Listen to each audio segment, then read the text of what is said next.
Y como es costumbre, este será un espacio para el análisis de las problemáticas, el estudio de avances tecnológicos y regulatorios y también para estimular la investigación, innovación y desarrollo tecnológico a través de nuestro tradicional premio Ámbar. En estos 2 días ustedes van a ver jornadas de media mañana, entre hoy y mañana. Nuestra agenda va a tener 4 módulos. El primero de ellos, revelando valor a través de la digitalización de la electricidad. El segundo módulo estará asociado a la investigación e innovación en el sector eléctrico colombiano, con nuestro premio Ámbar en su edición 2021. Posteriormente vamos a tener el tercer módulo que se ha llamado el rol del distribuidor como integrador de recursos energéticos distribuidos y facilitador de nuevos negocios. Y por último vamos a cerrar nuestra jornada con la conferencia Imposición de cargas económicas a las empresas de servicios públicos frente al criterio de suficiencia financiera. Vamos a contar con una plataforma interactiva donde ustedes van a encontrar nuestra agenda, podrán también acceder al chat para formular preguntas a los conferencistas en unos espacios que se han habilitado y que les estaremos contando cuáles son, y también podrán participar. Ojo, por primera vez Azocodis va a tener una trivia de la que les hablaré en un momento. Igualmente también van a poder acceder a través de esta plataforma a la sala virtual del premio Ámbar, en donde encontrarán los tótems virtuales de los trabajos finalistas y mejores trabajos de la convocatoria edición 2021, entre otros temas. Al finalizar las ponencias del premio Ámbar, los vamos a invitar a que participen en la encuesta que va a estar ubicada también en esa plataforma para que ustedes mismos evalúen las ponencias del premio Ámbar en esta edición 2021. Pueden participar en la trivia, ojalá lo hagan todos. Vamos a tener en estos 2 días temas que ustedes van a tener que estar muy atentos porque haremos preguntas asociadas al evento, pero también al gremio, así que mucha atención. Les contamos como novedad en esta oportunidad, que siendo Azocodis un gremio que apoya la inserción de las nuevas tecnologías en el sector eléctrico colombiano, pues quisimos otorgar como premio principal de esa trivia un medidor inteligente, patrocinado por la empresa Potencia y Tecnologías Incorporadas, PTI.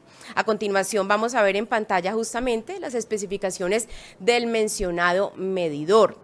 La forma de participar, se están preguntando ustedes cómo será. Es muy simple. En varios espacios de nuestra jornada vamos a hacer una serie de preguntas con respuesta de opción múltiple. Estas tienen que responderse a través del botón trivia, que está ubicado en la página principal de la plataforma donde nos encontramos, y al finalizar el evento haremos la premiación en vivo con el participante que más preguntas haya respondido correctamente. La digitalización, entonces, ya para entrar nuevamente en lo que es nuestra agenda de esta jornada, la digitalización está transformando los sistemas de energía eléctrica, haciéndolos más conectados, inteligentes, eficientes, confiables y también sostenibles. Su impacto en el transporte, en la construcción, en la industria, así como en el uso de otros energéticos como las energías renovables y la respuesta de una demanda activa de energía, puede traer consigo beneficios y cambios positivos a la sociedad. La digitalización de la energía, como todos saben, es una tendencia creciente en el mundo, y el camino hacia consolidación aún presenta incertidumbres en la tecnología, la regulación, los negocios y su impacto en nuestro futuro. Por eso nuestro primer módulo de conferencias, que se llama Revelando el valor a través de la digitalización, buscará analizar distintas experiencias en el camino hacia la digitalización de la energía. Este módulo va a incluir 3 conferencias de 20 minutos cada una, y al finalizar tendremos un espacio para que se formulen preguntas a través del chat que nuevamente les digo está en la plataforma. La primera conferencia con la que empezaremos será maximizar el valor y la sostenibilidad de la energía eléctrica a través de la digitalización, y esta conferencia estará a cargo del doctor Alejandro Hernández, quien es economista del Instituto Tecnológico Autónomo de México, también es doctor en economía de la Universidad de Toulouse, actualmente es director de integración de renovables y seguridad energética en la Agencia Internacional de Energía. Damos entonces la bienvenida al doctor Hernández. Adelante con su conferencia. Muchas gracias. Antes que nada, en nombre de la Agencia Internacional de Energía, es un honor para mí participar en este evento. Esta mañana voy a hablar sobre las oportunidades que nos abre la digitalización, tanto para crear valor económico como para mejorar la sostenibilidad ambiental del sector eléctrico. Quisiera empezar dando un poco de contexto y hablando un poco sobre los escenarios que existen actualmente sobre la discusión global de los objetivos de cero emisiones en el mundo. Lo que podemos ver en esta gráfica básicamente es las emisiones que tiene el mundo en 2020 y cuál era la inercia que seguía hasta antes del Acuerdo de París. Desde entonces ha habido muchas acciones y muchas políticas que han sido implementadas y la línea azul lo que demuestra es cuáles son aquellas políticas, cuál es el impacto de aquellas políticas que han sido implementadas al día de hoy. Hay buenas noticias ciertamente. A partir de la COP en Glasgow ha habido nuevos anuncios y nuevos compromisos y ya podemos medir, ¿no?, cuál sería el impacto de todas esas políticas en las emisiones globales. Ahora bien, si bien esto es una buena noticia, todavía estamos muy lejos de llegar a nuestros objetivos de neutralidad de carbono para 2050. Sí, si bien hay muy buenas noticias en el largo plazo, en realidad los nuevos compromisos que han tomado los países en los próximos años reducen muy poco las emisiones. Y estamos hablando 3 gigatoneladas de 36. Es un porcentaje muy pequeño y todavía queda 14 gigatoneladas para el 2030 que habría que reducir. Si queremos llegar realmente a este compromiso, a este objetivo de llegar a la neutralidad de emisiones en el 2050. Ahora bien, ¿quién es el responsable? Pues de alguna forma somos todos, o sea, tanto los países que han tenido, que han hecho compromisos de cero emisiones como los que no los han hecho, comparten grosso modo a partes iguales, ¿no? 50%, 50% cada uno de los grupos. Las emisiones que quedan todavía por reducir. Ahora bien, un poco la noticia es ambivalente. Hay buenas noticias en el largo plazo, hay pocas acciones en el corto plazo y realmente la Agencia Internacional de Energía ve que existe ahí un riesgo importante en dejar para más tarde las acciones que se tienen que tomar hoy. Tenemos un riesgo en cuanto a que haya demasiadas emisiones ya comprometidas, demasiadas inversiones en centrales contaminantes que ya hayan sido hundidas y que haya muy poco progreso en la innovación tecnológica que se requiere. Ahora bien, ¿cómo cuadra esto con el sector eléctrico y con la digitalización? Una parte de esto viene a través de las redes eléctricas. La digitalización de las redes eléctricas va a ser clave en la transición energética. Como podemos ver, actualmente en esta gráfica lo que vemos es el porcentaje de inversiones que se hacen anualmente, que hicieron entre 2016 y 2020, y las que se requerirían en este escenario de llegar a una neutralidad de emisiones. Buena parte, la parte azul que se ve es en tecnologías digitales. Estamos hablando desde medidores inteligentes, estamos hablando desde software, estamos hablando de toda la infraestructura, ¿no?, de la red inteligente, los cargadores para los vehículos eléctricos, inteligencia artificial, tecnología blockchain, en fin, una gran variedad. Lo que se incluye en la parte gris es la parte tradicional del negocio. Entonces, lo que esperamos es que en los próximos años el negocio de las redes se transforme, de las redes eléctricas, de un negocio de fierros, ¿no?, a un negocio que cada vez va a tener un componente informático cada vez más y más importante. Ahora, ¿qué nos va a permitir toda esta digitalización de las redes? ¿Por qué es tan importante? Una de las razones es que, dados los bajos costos que se están viendo de energías renovables, aún en los escenarios más conservadores, la forma de operar las redes eléctricas y los sistemas eléctricos va a cambiar muchísimo. En muchos países ya se está observando como una gran participación de renovables hace, digamos, es la que marca la pauta de la operación de los sistemas. Y las energías fósiles o las centrales que están funcionando con base en energías fósiles como el carbón y el gas natural, su principal papel es el de balancear el sistema, ¿no? Subir cuando hay poca energía renovable, bajar cuando hay mucha. Y esto va a ser por los próximos años. Va a haber una transición que va a ser bastante gradual. Pero conforme muchas de estas centrales se vayan retirando, gradualmente otras tecnologías se van a requerir para balancear el sistema.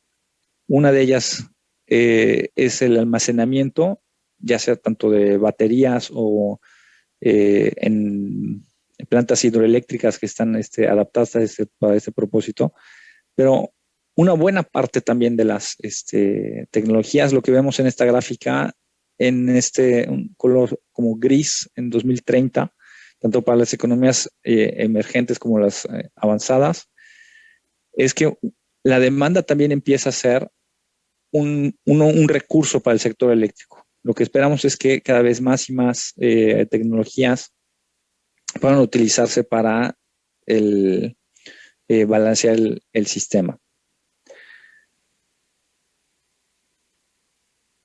Ahora, ese es un punto bien importante, porque no podemos imaginarnos un mundo con altas participaciones de energía renovable, variable, como la solar o la eólica, sin una demanda que se esté adaptando cada vez más y más. Al día de hoy, tradicionalmente, la mayor parte de la demanda es una demanda pasiva que no reacciona a las condiciones del sistema. Y en estos escenarios en particular, ¿no? Estos escenarios tan ambiciosos, ¿no? de neutralidad de carbono en 2050, grandes porciones de la demanda tienen que responder a las condiciones del sistema, a los momentos donde hay sol, donde hay mucho viento, y dejar de consumir igual cuando hay poca energía. Consumir cuando hay abundancia y dejar de consumir cuando hay poca energía.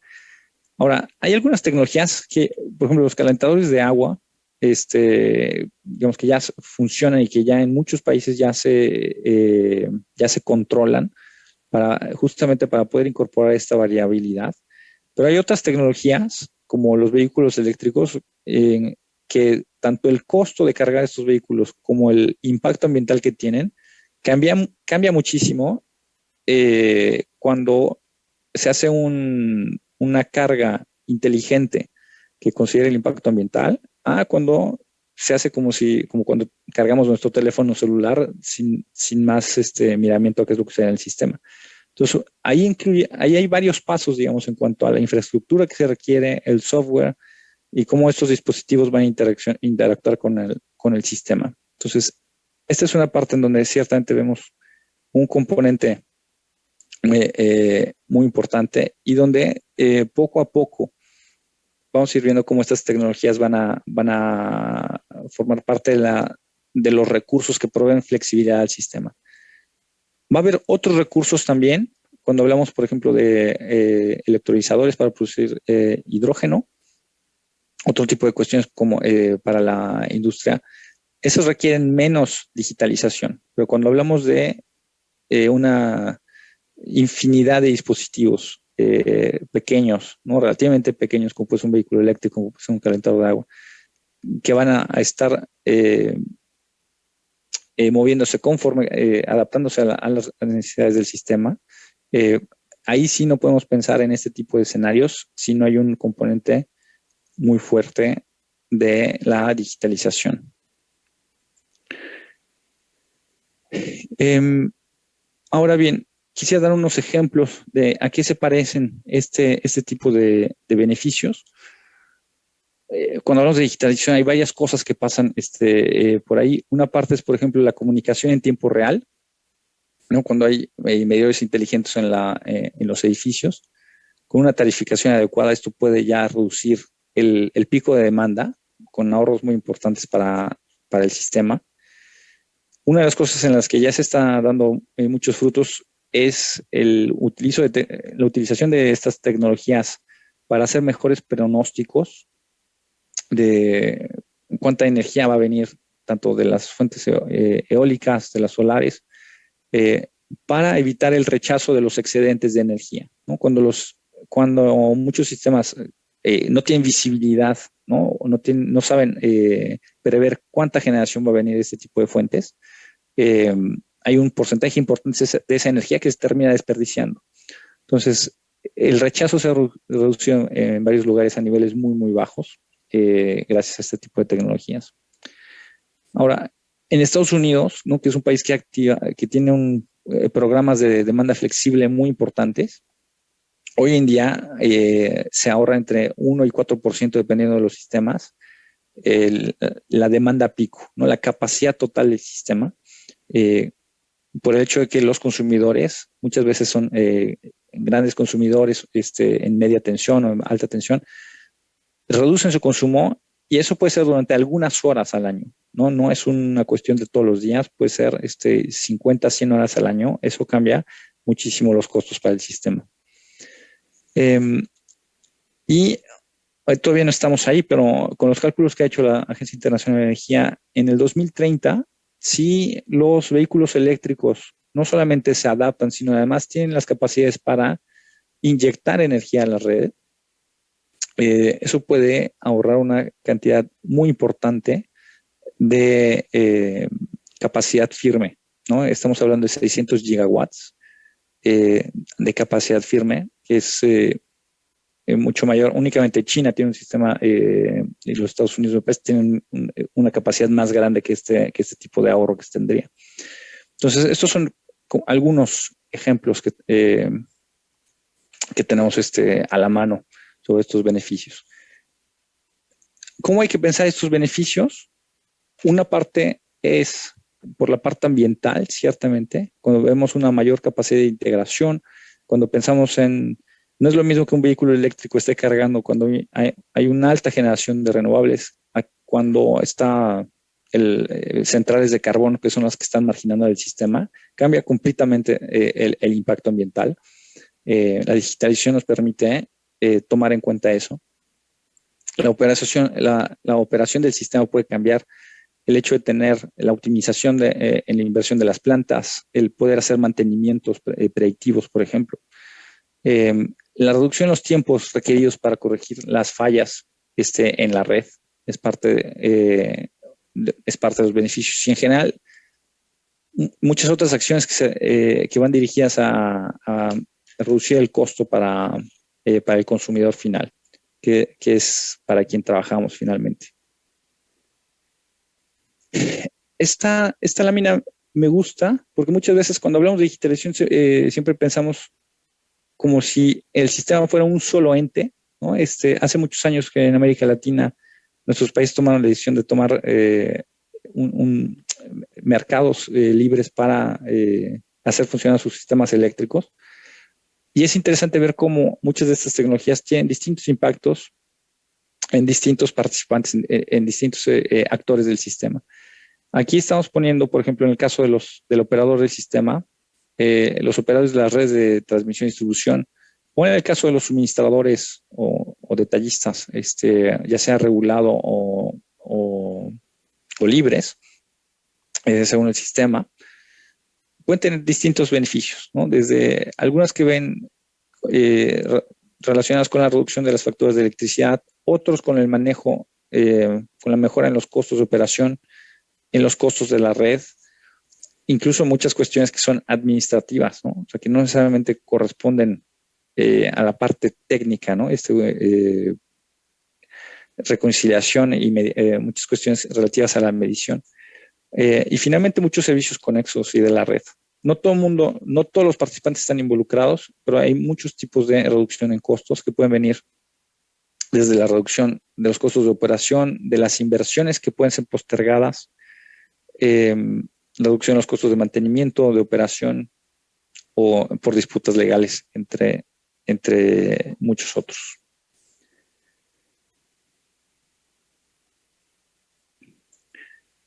Ahora bien, por primera vez el despliegue de la infraestructura de medición está llegando a niveles donde nos permiten como nos permite tener una información, una cantidad de información impresionante a un nivel de detalle que nunca habíamos tenido. Entonces, por primera vez el despliegue de esta infraestructura de medición avanzada, por ejemplo, nos permite tener visibilidad sobre la demanda de los consumidores en tiempo real a un nivel de una propiedad individual. Esto nos abre una ventana de oportunidades muy importante, ¿no? Por ejemplo, para el diseño de las tarifas, o para el uso de utilizar esos datos para detectar de forma temprana cuál es el impacto de ciertas medidas de eficiencia energética. Y también se puede tener una mayor granularidad en la demanda localizada cuando se tiene el potencial de mejorar la planificación espacial de las redes, ¿no? Y la predicción de escenarios, lo que nos permite adoptar enfoques sin cables, ¿no? Donde muchas veces son acciones las que permiten manejar de una mejor forma el sistema. Ahora, desde un punto de vista global, en el agregado, cuando tenemos la visibilidad sobre la demanda, se pueden también producir muchas pérdidas. Por ejemplo, hay pruebas pilotos en Estados Unidos, en Oregon, donde se pudo aumentar la eficiencia del sistema y lograr ahorros por el 2%, únicamente haciendo una mejor información, utilizando de mejor forma los datos provenientes de este tipo de medidores.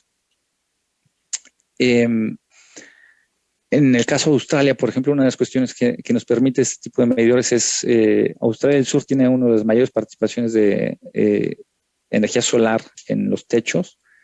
El control de este tipo de sistemas, de una infinidad de pequeños sistemas de paneles individuales, se puede hacer a través de medidores que están conectados a estos paneles y que pueden reducir el consumo cuando hay un exceso, perdón, se puede reducir la generación cuando hay un exceso de generación.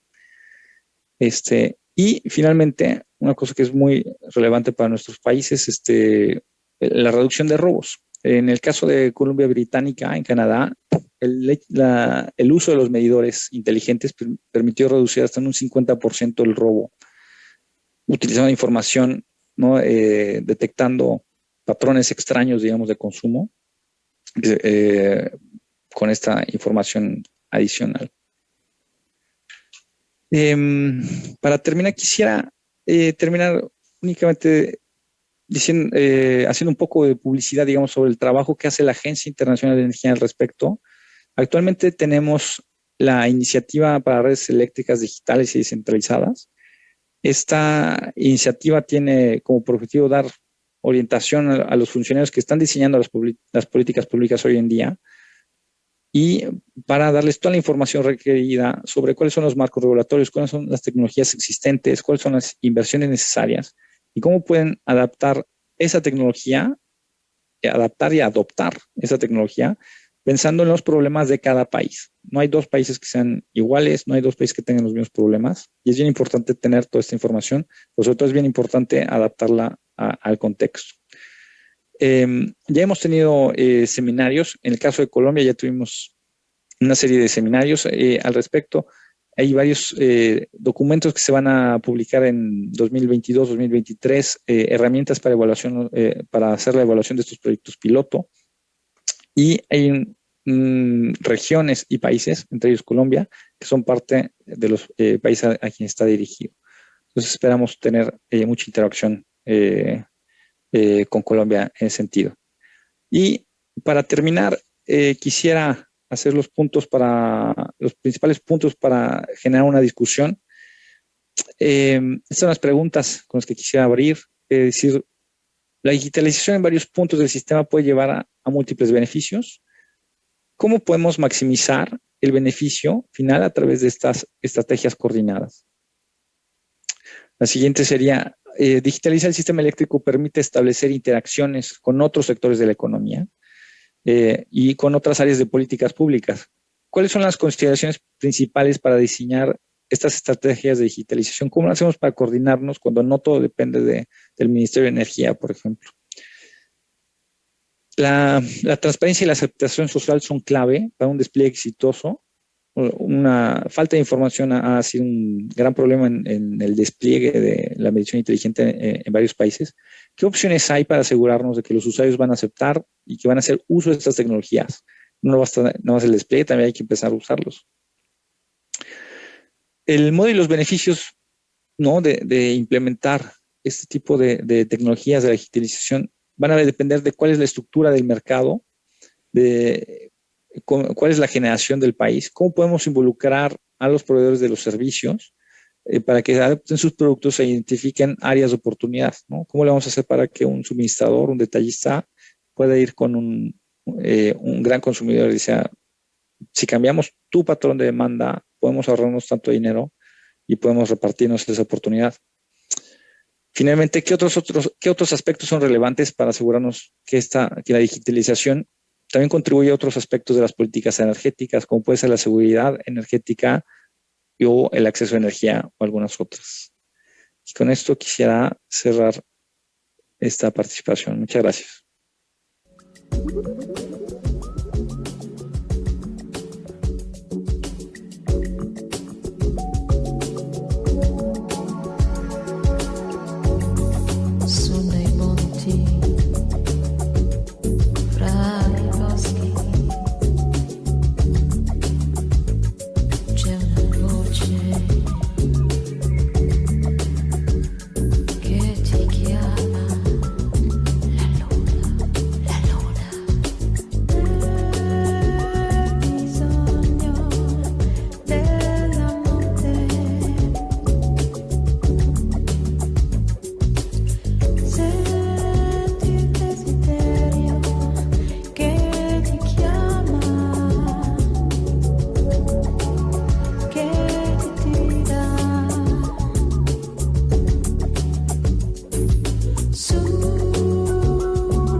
Muchas gracias al doctor Hernández por su presentación. Y ahora seguimos con la segunda conferencia, se llama La digitalización en Chile y estará a cargo del doctor Gabriel Prudencio. Él es ingeniero civil de la Pontificia Universidad Católica de Chile y también magíster en Administración Pública de Columbia University. Actualmente es director de Energías Sostenibles en el Ministerio de Energía de Chile. Adelante, doctor Prudencio, muy buenos días, siga usted con su presentación.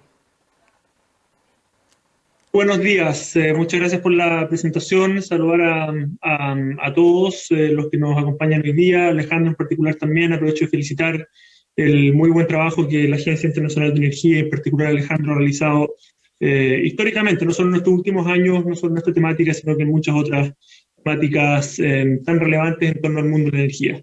Efectivamente, en las próximas par de minutos, ¿cierto?, láminas, voy a dar un poco un contexto de dos cosas. Primero voy a hacer un barrido muy rápido de cómo estamos viendo la transición energética en Chile. Después me voy a concentrar más directamente en algunos estudios o temas que estamos llevando a cabo y estudiando en torno a la digitalización. Para comenzar, quizás déjenme poner en contexto una temática que quizás esta gráfica imagino que la han visto. Es muy actual, pero si se fijan la fecha ahí de abril del 2020, del Economist publicaba esta imagen donde básicamente pone al mundo, ¿cierto?, de alguna manera combatiendo, ¿cierto?, contra este virus que nos tiene un poco contra las cuerdas, pero de alguna manera como humanidad estamos logrando salir adelante gracias al tremendo avance de la ciencia, gracias al aporte de la ciencia, de las personas, cada una por su cuenta, de un montón de actores, los gobiernos, las empresas, todos de alguna manera han contribuido con su grano de arena para hacer frente a este tema que sin duda no está solucionado. Pero sabemos de que hay una problemática quizás aún más grande, quizás invisible muchas veces, pero que ya está haciéndose ver de diferentes maneras en diferentes partes del mundo, que tiene que ver con los efectos negativos que podemos ver del cambio climático. Se dice mucho los efectos genéricos, pero quizás se habla menos de el hecho de que va a afectar con aún más fuerza a las comunidades y a los países más vulnerables, y por esa o por muchas razones tenemos que trabajar con mucha fuerza en torno a reducir sus efectos. Chile ya fue de hecho el primer país en vías de desarrollo el año 2019 en comprometer a alcanzar la carbono neutralidad al año 2050. No solamente un compromiso, sino que es todo un plan de acción que tenemos detrás para poder justamente dar cumplimiento a este tema, y sin duda el sector de energía tiene mucho que decir, dado que en el caso de Chile cerca del 80% de las emisiones viene justamente del sector de energía, y así como hemos contribuido con el problema en mayor medida, somos también los llamados en contribuir en mayor medida con las soluciones.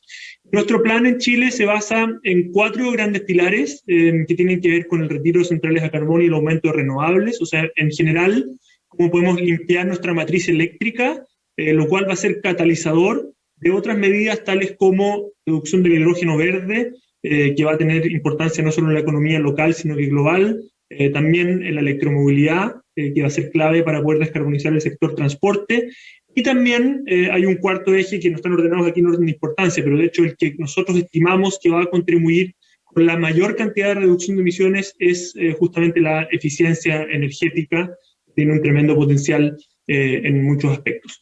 Quiero mencionar una palabrita sobre cada uno de estos temas, sobre el retiro de centrales a carbón. Chile ya hizo un compromiso de retirar todas sus centrales a carbón, que representan más o menos el 40% de la generación eléctrica. Al año 2040 fue el compromiso inicial. No obstante, nosotros ya hemos declarado que vamos a hacer todos los esfuerzos para que esto se lleve a cabo antes del año 2030, y ya hay un compromiso cierto de que 2/3 de las centrales se van a cerrar antes del año 2025, con todos los desafíos que eso conlleva para la operación del sistema, para la seguridad del sistema y muchos otros aspectos. La buena noticia es que esto se está complementando con un aumento sustantivo de las energías renovables. Solo este año nosotros esperamos que entren en línea cerca de 6 gigawatts de energía solar y eólica, lo cual equivale a cerca del 25% de la capacidad instalada en nuestro país, o sea, para ponerlo un poco en órdenes de magnitud. Esto puedo pasarlo rápidamente en el fondo de dónde venimos nosotros, ¿cierto? Con una proyección o una generación fuertemente termohídrica, pero vemos de que ya en los últimos 10 años había un aumento importante de las energías renovables, lo cual todas las proyecciones o muchas de las proyecciones indican que va a seguir creciendo para poder cumplir con el aumento de demanda proyectado, y también como para reemplazar la energía de carbón existente. Dicho eso, nosotros al año 2050 esperamos tener prácticamente toda nuestra generación de energía proveniente de energía no contaminante. Solamente aquí destacar de que esto no se está llevando solamente en gran escala, sino que también aquí hay crecimiento. Aquí en Chile tenemos principalmente 4 esquemas, ¿cierto?, que están quizás de alguna manera ligados a los diferentes escalas de proyectos. No voy a entrar en detalle acá, pero también vemos un crecimiento importante en proyectos de pequeña escala, de generación distribuida y de generación intermedia también. En cuanto a la eficiencia energética, solamente mencionar de que se aprobó a comienzos de este año una ley y se publicó una ley de eficiencia energética que tiene 4 grandes ejes. Por un lado, busca institucionalizar la eficiencia energética a través de un Plan Nacional de Eficiencia Energética que ya estamos terminando de elaborar, está actualmente en consulta pública, que básicamente pone todas las acciones y proyecciones y metas del país estratégicas en un plan creado a través de procesos participativos. Los otros 3 ejes tienen que ver con los principales consumos del país. Por un lado, implementaremos gestión energética o exigiremos gestión energética a los principales consumidores energéticos del país. Implementaremos etiquetado energético para todas las nuevas edificaciones, y también implementaremos estándares de eficiencia para todos los nuevos vehículos. La ley contiene algunos otros temas que no voy a entrar a detallar hoy día, pero también quisiera destacar aquí, estas son las metas que hemos puesto en el marco del Plan Nacional de Eficiencia Energética que está actualmente en consulta pública, metas muy ambiciosas que establecen que el año 2030 nosotros deberíamos tener un 15% de reducción de intensidad energética.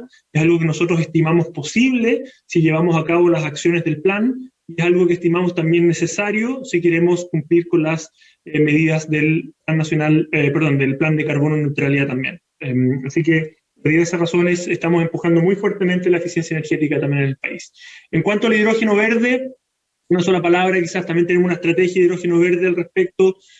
Básicamente estimamos de que el año 2000, o proyectamos de que el año 2025 deberíamos tener cerca de 5 gigawatts de capacidad, ya sea en construcción o en desarrollo, o instalada de electrólisis. Eso impone un tremendo desafío considerando la capacidad actual de desarrollo de electrolizadores.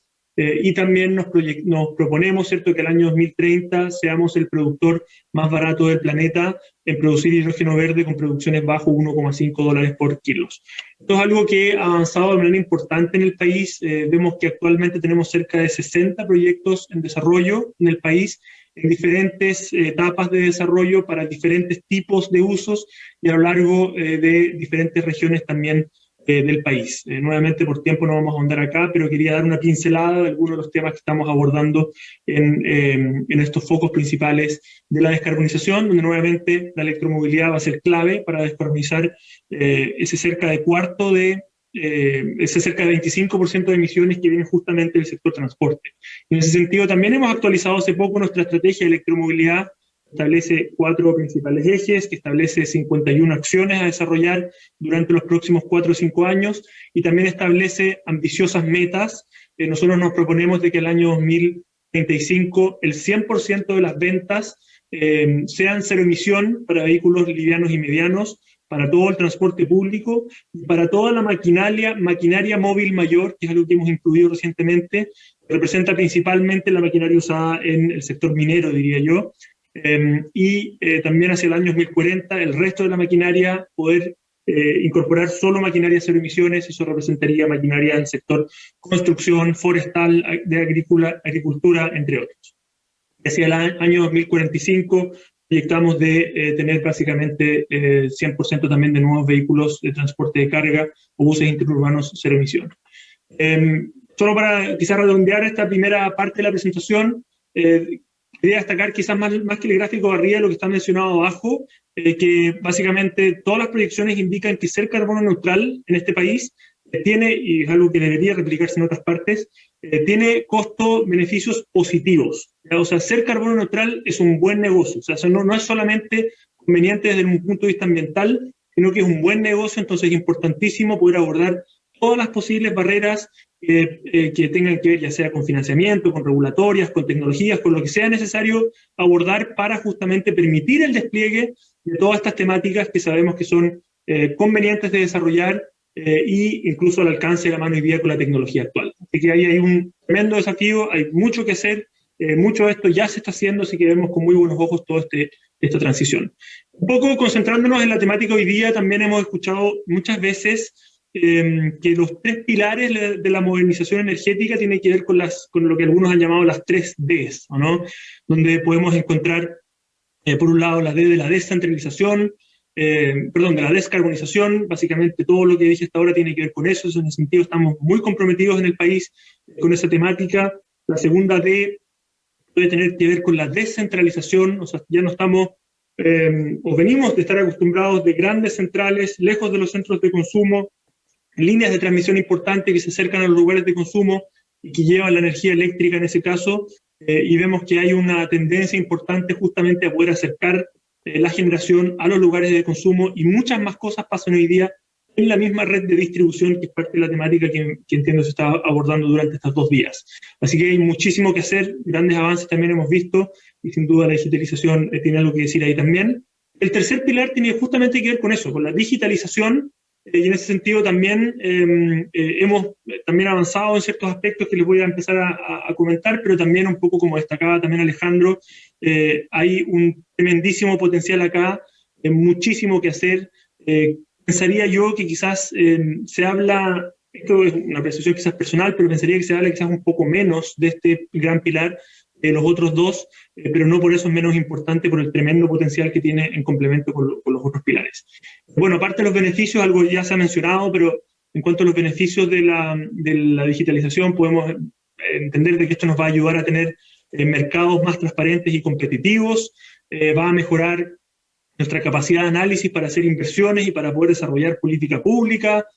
Al optimizar y automatizar procesos se pueden reducir costos, y la digitalización permite también agregar, ¿cierto?, un tremendo potencial de la eficiencia energética, de las energías renovables, distribuido en millones de hogares, artefactos, empresas y vehículos, ¿cierto?, facilitando, ¿cierto?, explotar justamente estos potenciales que mencionábamos anteriormente. Lo que sí creemos que es fundamental, esto creo que lo voy a repetir más de alguna vez, es que la digitalización debe poner al usuario en el centro. Eso es algo fundamental. La digitalización suele ser un término así como medio tecnológico, medio de futuro, medio como que difícil de dónde agarrar, como que un tema que quizás solo comprenden algunos, pero creo que es absolutamente fundamental. Desde el minuto cero que hablemos de digitalización, hablemos también del impacto que tiene esto y qué tipo de beneficios genera, dado que siempre tenemos que ver la digitalización como una manera de mejorar la calidad de vida de las personas, y eso es algo que tenemos que saber ser capaces de explicar, porque si no vamos a tener problemas en su implementación. Y sin duda también se abren algunas temáticas como que en la medida que más digitalicemos tenemos que asegurar, ¿cierto?, trabajar aspectos de ciberseguridad o de confidencialidad de las personas. Sin duda van a ser temáticas que cada vez nos van a preocupar cada vez más. En este sentido, Chile, en conjunto con un partnership que tenemos con el gobierno de Alemania, desarrollamos un estudio prospectivo en temas de digitalización en Chile. Básicamente, ahí está la referencia, ahí está también el vínculo directo. Tenía como dos grandes momentos el estudio, digámoslo así, o dos grandes capítulos. Uno hace una revisión del estado del arte nacional e internacional, o sea, básicamente dónde estamos en Chile y en el mundo, y también plantea un análisis de barreras y oportunidades de dónde y cómo podemos incorporar aspectos de digitalización y qué tipo de beneficios pueden tener. En ese sentido, podemos mencionar de que este estudio hace un análisis de 30 aplicaciones digitales diferentes que están categorizadas en 8 grupos, donde podemos mencionar todo lo que tiene que ver con redes inteligentes, con recursos energéticos distribuidos, con cómo esto beneficia a los clientes finales, con la manera de optimizar procesos, con la movilidad, con el data management, ciudades inteligentes y otras que están nuevamente ahí. El detalle mencionado, pueden revisar el estudio, esta presentación, por supuesto la podemos compartir también para poder ver mayor detalle de esta temática. Y en cuanto a las tecnologías, ¿cierto?, específicas que se pueden implementar, nuevamente se agrupan en 6 categorías, donde podemos mirar todo lo que está asociado al Smart Home y Buildings, o sea, todo lo que tiene que ver con justamente los sensores, ese tipo de temáticas que nos van a ayudar en esa lógica, todo lo que tiene que ver con redes inteligentes, donde vamos a necesitar justamente desde medidores hasta otros aspectos, ¿cierto?, para poder operar redes inteligentes, todo lo que tiene que ver con el IoT también, todo lo que tiene que ver con Big Data, Machine Learning e inteligencia artificial, por supuesto un tremendo tema que puede contribuir con aspectos de digitalización, todo lo que tiene que ver con blockchain y cómo eso nos asegura, ¿cierto?, a tener mejores cadenas de información y asegurar la veracidad de esa información, y también, ¿cierto?, algunas acciones físicas, ¿cierto?, que también nos pueden contribuir en esta lógica. En cuanto a barreras o oportunidades, quizás como a trabajar, se plantea también como estos 5 grandes grupos, cada uno, ¿cierto?, tiene un mundo de temas por dentro, pero por un lado está todos los aspectos asociados a la infraestructura, o sea, es necesario desarrollar, ¿cierto?, toda una infraestructura necesaria para poder operar digitalización, así puesto muy en simple, o sea, el ejemplo más básico quizás es si queremos tener redes más inteligentes, tenemos que tener medidores inteligentes, y eso requiere un despliegue importante de infraestructura que hay que trabajar. Todos los aspectos de seguridad, sin duda es un tema clave, ya lo dijimos antes, en la medida que avanzamos en seguridad, en digitalización, necesitamos también avanzar con mucha fuerza en la privacidad de los datos, justamente en problemas asociados a la ciberseguridad que van a ser fundamentales para el desarrollo de esta tecnología. En aspectos económicos, sin duda, también hay que mirar con mucha fuerza todos los temas de implementación, en el fondo, cuándo se justifica o cuándo no se justifica inversión pública o privada.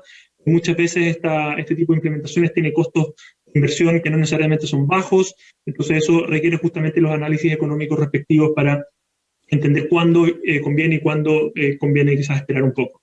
En cuanto a la regulación, hay aspectos relevantes también a abordar en ese sentido, algo hemos estado trabajando, y sin duda también, como dije, importante el tema del capital humano, los conocimientos, las capacidades, son fundamentales. En ese sentido, seminarios o conferencias como la de estos 2 días son importantísimas también justamente para poder ir generando conocimiento y capacidades para poder trabajar esta temática digital en el sector energético en este caso.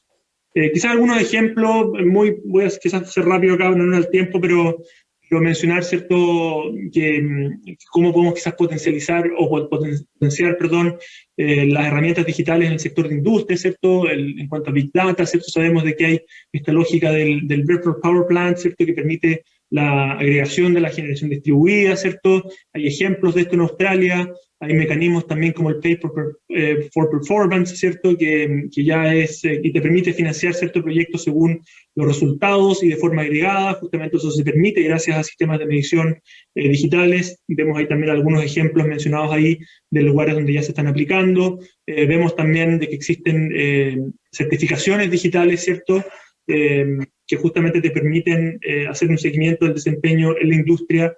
Nuevamente algunos ejemplos, y aprovecho nuevamente hacer el reconocimiento ahí a la Agencia Internacional de Energía. Son cosas que la agencia ha destacado en publicaciones recientes, que invito a revisar, al menos esta fuente y varias otras que se han publicado recientemente con muy buena y valiosa información de ejemplos específicos que se pueden implementar y que se han estado implementando.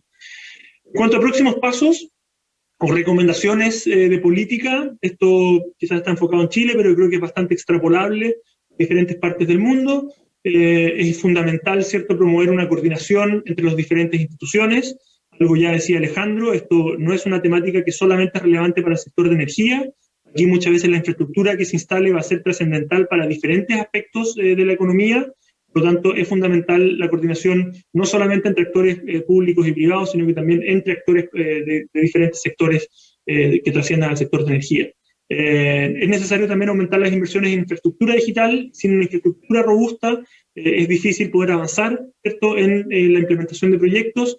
El tema de adoptar una arquitectura de datos, herramientas o estándares comunes también es fundamental. O sea, toda la lógica de la interoperabilidad de datos es un tema fundamental, porque si operamos con muchos lenguajes funcionando en paralelo, va a ser menos efectivo poder funcionar. Reducir una brecha digital en diferentes territorios también es algo que es fundamental desde las lógicas de eventuales desigualdades que se pueden generar. Muchas veces hay una tendencia de concentrar los esfuerzos en las zonas más pobladas, más desarrolladas, pero es importantísimo abordar esto para disminuir las brechas que pueden haber en diferentes zonas.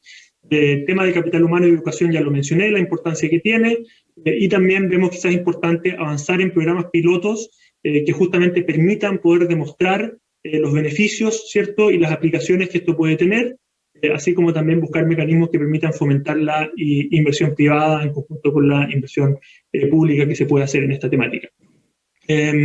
Quizás para ir casi cerrando, ¿cierto?, un poco como lecciones aprendidas. En Chile tuvimos, ¿cuándo fue? El 2018-19, fue tema a nivel nacional de manera importante, ¿cierto? Un proceso que hubo, proceso fallido incluso le llamaría yo, de implementación de medidores inteligentes en nuestra red de distribución. O sea, básicamente se hizo una ley, un poco entre los congresistas, sin mucha discusión pública, que de alguna manera generaba una obligación de las empresas distribuidoras de implementar medidores inteligentes, y que esto al final se iban a cobrar a través de la tarifa a todos los usuarios, y como los postes, los cables y la mayoría de los elementos de la red de distribución pasaban a ser propiedad de la empresa de distribución. Eso generó una batahola importante en el sentido de que la gente encontraba impresentable de que sean las personas las que paguen por un medidor, que sean las empresas distribuidoras las que sean dueñas de esto, y que al final no entendían para qué diablos servía este medidor si para ellos no generaba ningún beneficio. Entonces, un poco el mensaje aquí se repite con lo que decíamos antes, de que es fundamental justamente comunicar de muy buena manera los beneficios, demostrar los beneficios que pueden tener todas estas aplicaciones digitales. Porque si no, nos podemos encontrar justamente con resistencias de ese tipo, que ya ejemplifica el caso de Chile, pero si miramos California, ¿cierto?, existen otros tipos de resistencias que tienen que ver con así teorías más conspirativas que dicen que los medidores nos van a venir a intervenir en nuestra vida diaria. O sea, son diferentes maneras en las que la sociedad a veces lo percibe, y eso, por eso es fundamental nuevamente poner a las personas en el centro y comunicarlo en todo momento de esa manera. En honor al tiempo me voy a saltar esa lámina porque gran parte de eso ya está resumido acá, pero quería destacar un poco, una vez más, esta lógica del diseño de políticas con participación, que eso es clave, y que queremos justamente que esté basada en las personas, que las personas tienen que ser parte del diagnóstico, y que justamente las personas también tienen que ser parte de la implementación. básicamente para que esto sea en el fondo fundamental, y eso es algo que hemos hecho a lo largo no solo de este tema, sino que de toda la política pública. Llevar a cabo procesos participativos es fundamental justamente este objetivo final que tenemos al final del día de la política pública y acciones que realizamos, que tiene que ver con mejorar la calidad de vida de las personas e impulsar el desarrollo sostenible, y sin duda la digitalización en energía en conjunto con otras temáticas tiene muchísimo que decir acá. Lo dejo hasta ahí y disponible para preguntas, que entiendo que vamos a tener un espacio para después. Muchas gracias.